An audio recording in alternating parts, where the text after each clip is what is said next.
4 नवंबर 2023। बाबा के महावाक्य। मीठे बच्चे, पावन बन, गति सदगति के लायक बनो। पतित आत्मा गति सदगति के लायक नहीं। बेहद का बाप तुम्हें बेहद का लायक बनाते हैं। प्रश्न, पिताव्रता किसे कहेंगे? उसकी मुख्य निशानी सुनाओ। उत्तर, पिताव्रता वह है जो बाप की श्रीमत पर पूरा चलते हैं, अशरीरी बनने का अभ्यास करते हैं, अव्यभिचारी याद में रहते हैं। ऐसे सपूत बच्चे ही हर बात की धारणा कर सकेंगे। उनके ख्यालात सर्विस के प्रति सदा चलते रहेंगे। उनका बुद्धि रूपी बर्तन पवित्र होता जाता है। वह कभी भी फारकती नहीं दे सकते हैं। गीत मुझको सहारा देने वाले। ओम शांति। बच्चे शुक्रिया मानते हैं, नंबरवार पुरुषार्थ अनुसार। सब एक जैसी शुक्रिया नहीं मानते। जो अच्छे निश्चय बुद्धि होंगे और जो बाप की सर्विस पर दिल व जान, सिक व प्रेम से उपस्थित हैं, वो ही अंदर से शुक्रिया मानते हैं। बाबा, कमाल है आपकी। हम तो कुछ नहीं जानते थे, हम तो लायक नहीं थे आपसे मिलने के। सो तो बरोबर है, माया ने सबको नालायक बना दिया है। उनको पता ही नहीं है कि स्वर्ग का लायक कौन बनाता है और फिर नरक का लायक कौन बनाते हैं। वह तो समझते हैं कि गति और सदगति दोनों का लायक बनाते हैं बाप, नहीं तो वहाँ के लायक कोई है नहीं। खुद भी कहते हैं हम पतित हैं, यह दुनिया ही पतित है। साधु संत आदि कोई भी बाप को नहीं जानते। अभी बाप ने तुम बच्चों को अपना परिचय दिया है। कायदा भी है बाप को ही आकर परिचय देना है। यहाँ ही आकर लायक बनाना है, पावन बनाना है। वहाँ बैठ अगर पावन बना सकते तो फिर इतने नालायक बनते ही क्यों? तुम बच्चों में भी नंबरवार पुरुषार्थ अनुसार ही निश्चय बुद्धि है। बाप का परिचय कैसे देना चाहिए यह भी अकल होना चाहिए। शिवाय नमः भी जरूर है, वही मात पिता ऊंच से ऊंच है। ब्रह्मा विष्णु शंकर तो रचना है, उनको क्रिएट करने वाला जरूर बाप होगा। माँ भी होनी चाहिए। सबका गॉड फादर तो एक है जरूर। निराकार को ही गॉड कहा जाता है। क्रिएटर हमेशा एक ही होता है। पहले पहले तो परिचय देना पड़े अलफ का। यह युक्त परिचय कैसे दिया जाए यह भी समझना है। भगवान ही ज्ञान का सागर है, उसने ही आकर राजयोग सिखाया। वह भगवान कौन है? पहले अलफ की पहचान देनी है। बाप भी निराकार है, आत्मा भी निराकार है। वह निराकार बाप आकर बच्चों को वर्षा देते हैं। किसी के द्वारा तो समझाएंगे ना, नहीं तो राजाओं का राजा कैसे बनाया? सत्युगी राज्य किसने स्थापन किया? हेवन का रचयिता कौन है? जरूर हेवनली गॉड फादर ही होगा। वह निराकार होना चाहिए। पहले पहले फादर की पहचान देनी पड़ती है। श्री कृष्ण को और ब्रह्मा विष्णु शंकर को फादर नहीं कहेंगे, उनको तो रचा जाता है।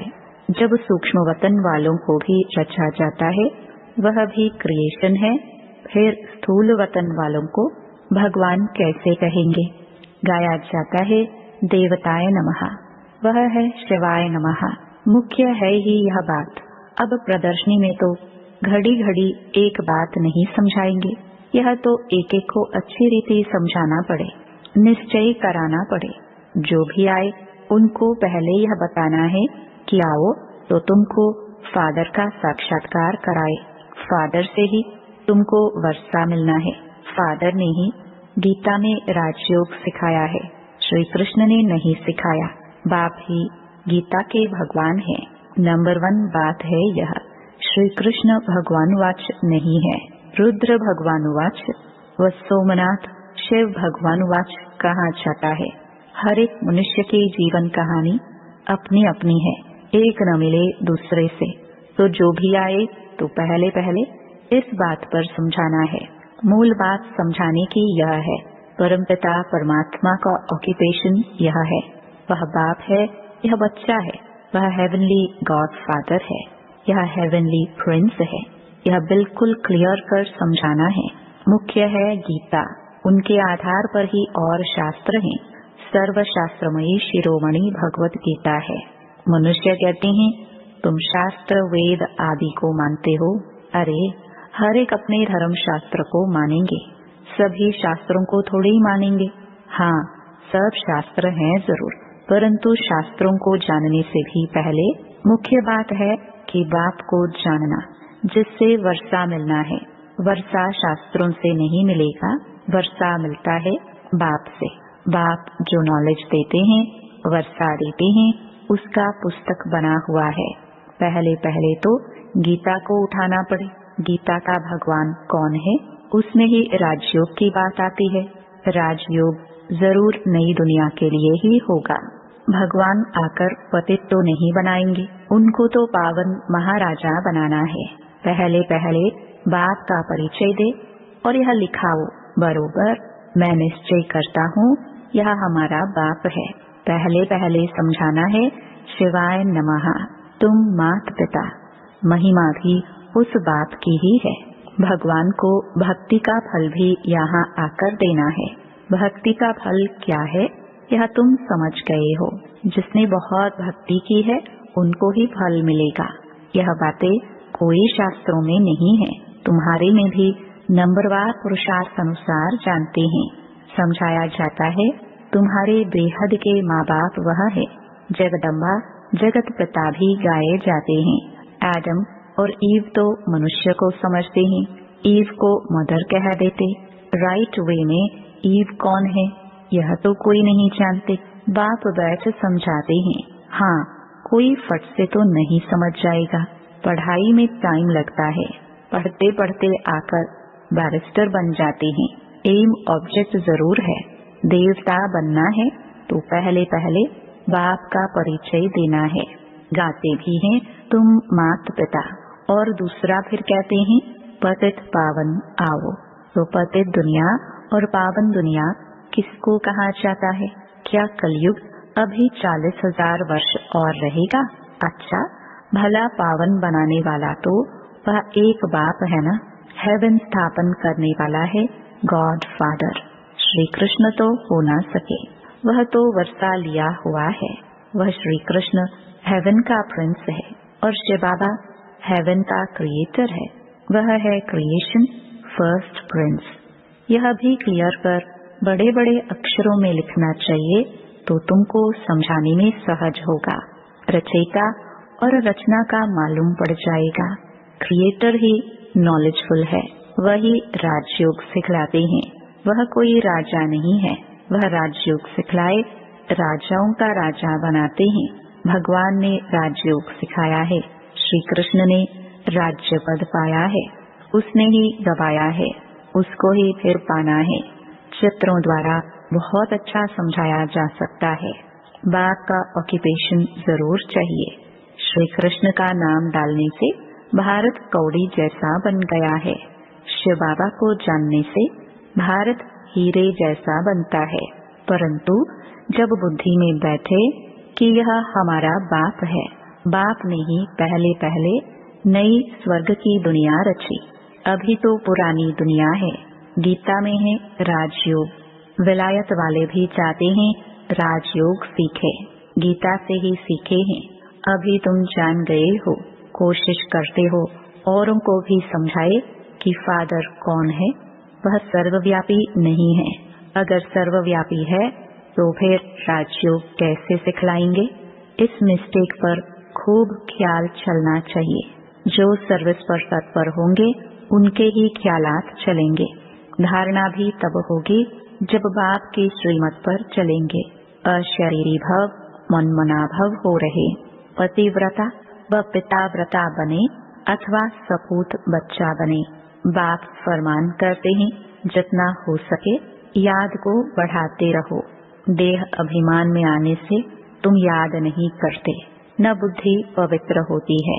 शेरनी के दूध के लिए कहते हैं सोने का बर्तन चाहिए, इसमें भी पिताव्रता बर्तन चाहिए। अव्यभिचारी पिताव्रता बहुत बूढ़े हैं, कोई तो बिल्कुल जानते नहीं। जैसे छोटे बच्चे हैं, बैठे भल यहाँ हैं परंतु कुछ भी समझते नहीं। जैसे बच्चे को छोटेपन में ही शादी करा देते हैं ना। गोद में बच्चा ले शादी कराई जाती है। एक दो में दोस्त होते हैं, बहुत प्रेम होता है तो झट शादी करा देते हैं। तो यह भी ऐसे है, सगाई कर ली है परंतु समझते कुछ भी नहीं। हम मम्मा बाबा के बने हैं, उनसे वर्षा लेना है, कुछ भी नहीं जानते। वंडर है ना। 5-6 वर्ष रहकर भी फिर बाप को अथवा पति को फारकती दे देते हैं। माया इतना तंग करती है तो पहले पहले सुनाना चाहिए शिवाय नमः। ब्रह्मा विष्णु शंकर का भी रचयिता यह है, ज्ञान का सागर यह शिव है। तो अब क्या करना चाहिए? त्रिमूर्ति के बाजू में जगह पड़ी है, उस पर लिखना चाहिए कि शिव बाबा और श्री कृष्ण दोनों के ऑक्यूपेशन ही अलग है। पहली बात यह, जब समझाओ तब कपाट खुले। और पढ़ाई है भविष्य के लिए, ऐसी पढ़ाई कोई होती नहीं। शास्त्रों से यह अनुभव नहीं हो सकता। तुम्हारी बुद्धि में है कि हम पढ़ते हैं सतयुग आदि के लिए। स्कूल पूरा होगा और हमारा फाइनल पेपर होगा, जाकर राज्य करेंगे। गीता सुनाने वाले ऐसी बातें समझा नहीं सकते। पहले तो बाप को जानना है, बाप से वर्षा लेना है। बाप ही त्रिकालदर्शी हैं और कोई मनुष्य दुनिया में त्रिकालदर्शी नहीं। वास्तव में जो पूज्य हैं वही फिर पुजारी बनते हैं। भक्ति भी तुमने की है और कोई नहीं जानते। जिन्होंने भक्ति की है वही पहले नंबर में ब्रह्मा, फिर ब्रह्मा मुख वंशावली हैं। आपे ही पूज्य भी यह बनते हैं। पहले नंबर में पूज्य ही, फिर पहले नंबर में पुजारी बने हैं, फिर पूज्य बनेंगे। भक्ति का फल भी पहले उन्हें मिलेगा। ब्राह्मण ही पढ़कर फिर देवता बनते हैं, यह कहाँ लिखा हुआ नहीं है। भीष्म पितामह आदि को मालूम तो पड़ा है ना कि इन्हों से ज्ञान बाण मरवाने वाला कोई और है। यह समझेंगे जरूर कि कोई ताकत है। अभी भी कहते हैं कोई ताकत है जो इन्हों को सिखाती है। बाबा देखते हैं ये सब मेरे बच्चे हैं। इन आंखों से ही देखेंगे। जैसे पितृ श्राद्ध खिलाते हैं तो आत्मा आती है और देखती है यह फलाने हैं, खाएगा तो आंखें आदि उनके जैसी बन जाएगी। टेम्पररी लोन लेते हैं। यह भारत में ही होता है। प्राचीन भारत में पहले पहले राधे कृष्ण हुए। उन्हों को जन्म देने वाले ऊंच नहीं गिने जाएंगे। वह तो कम पास हुए हैं ना। महिमा शुरू होती है श्री कृष्ण से। राधे कृष्ण दोनों अपनी अपनी राजधानी में आते हैं। उन्हों के माँ बाप से बच्चे का नाम जाती है। कितनी वंडरफुल बातें हैं। गुप्त खुशी रहती है। बाप कहते हैं मैं साधारण तन में ही आता हूँ। इतना माताओं का झुंड संभालना है, इसलिए साधारण तन लिया है, जिससे खर्चा चलता रहा। शिव बाबा का भंडारा है। भोला भंडारी अविनाशी ज्ञान रत्नों का भी है। और फिर एडॉप्टेड बच्चे हैं, उन्हों की भी संभाल होती आती है। यह तो बच्चे ही जाने। पहले पहले जब शुरू करो तो बोलो शिव भगवानुवाच, वह सबका रचयिता है। फिर श्री कृष्ण को ज्ञान सागर, गॉड फादर कैसे कह सकते? लिखत ऐसी क्लियर हो जो पढ़ने से अच्छी रीति बुद्धि में बैठे। कोई कोई तो 2-3 वर्ष लगते हैं समझने में। भगवान को आकर भक्ति का फल देना है। ब्रह्मा द्वारा बाप ने यज्ञ रचा, ब्राह्मणों को पढ़ाया, ब्राह्मण से देवता बनाया, फिर नीचे आना ही है। बड़ी अच्छी समझानी है। पहले यह सिद्ध कर बताना है श्री कृष्ण हेवनली प्रिंस है, हेवनली गॉड फादर नहीं। सर्वव्यापी के ज्ञान से बिल्कुल ही तमो प्रधान बन गए हैं। जिसने बादशाही दी उनको भूल गए हैं। कल्प कल्प बाबा राज्य देते हैं और हम फिर बाबा को भूल जाते हैं। बड़ा वंडर लगता है। सारा दिन खुशी में नाचना चाहिए। बाबा हमको विश्व का मालिक बनाते हैं। अच्छा, मीठे मीठे सिखिलदे बच्चों प्रति माता पिता बाप दादा का याद प्यार और गुड मॉर्निंग। रूहानी बाप की रूहानी बच्चों को नमस्ते। धारणा के लिए मुख्य सार। पहला, अव्यभिचारी पिताव्रता हो रहना है, याद को बढ़ाते बुद्धि को पवित्र बनाना है।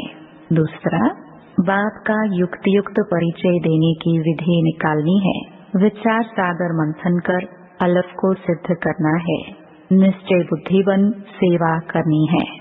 वरदान, स्व परिवर्तन द्वारा विश्व परिवर्तन के निमित्त बनने वाले श्रेष्ठ सेवाधारी भव।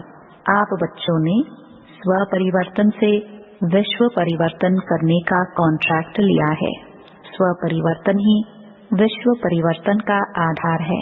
बिना स्व परिवर्तन के कोई भी आत्मा प्रति कितनी भी मेहनत करे, परिवर्तन नहीं हो सकता, क्योंकि आजकल के समय में सिर्फ सुनने से नहीं बदलते, लेकिन देखने से बदलते हैं।